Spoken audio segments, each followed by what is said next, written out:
zikr inson uyg'onganda bo'ladi. Uxlab yotuvdi, uyg'ondi.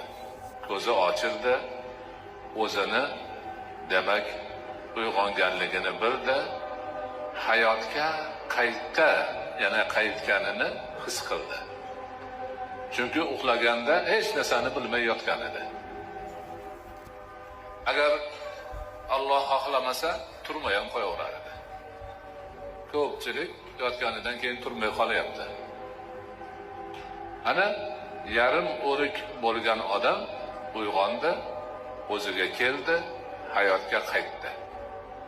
Ana shu yerda nima deyish mumkin?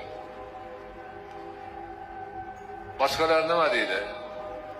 Xohlagan gapini aytadi. Birov yana ozgina uxlasam bo'lardi deydi.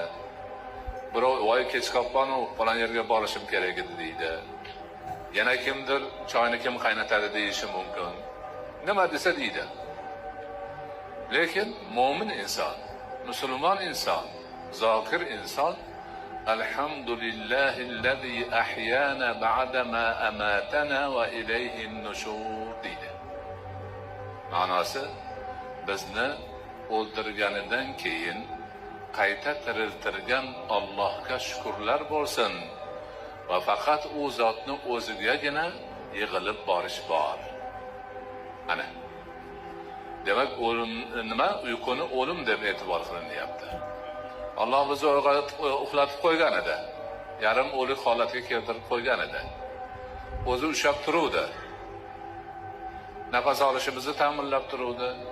Yuragimizni ishlashini, tomirlarimizdan qon oqishini ta'minlab turuvdi. Uzib qo'ysa o'zini ishida edi. Lekin bizni tiriltirishni iroda qildi, tiriltirdi. Shuning uchun u zotga hamd bo'lsin. Maqtov bo'lsin. Bizni o'ldirgandan keyin qayta tiriltirdi. Va albatta oxiratda yig'ilib borish ham o'ziga, boshqa hech zotga emas.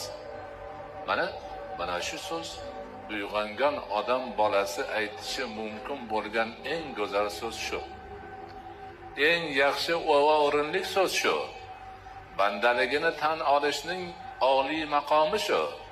Robbisini tan olishning yuksak maqomi shu.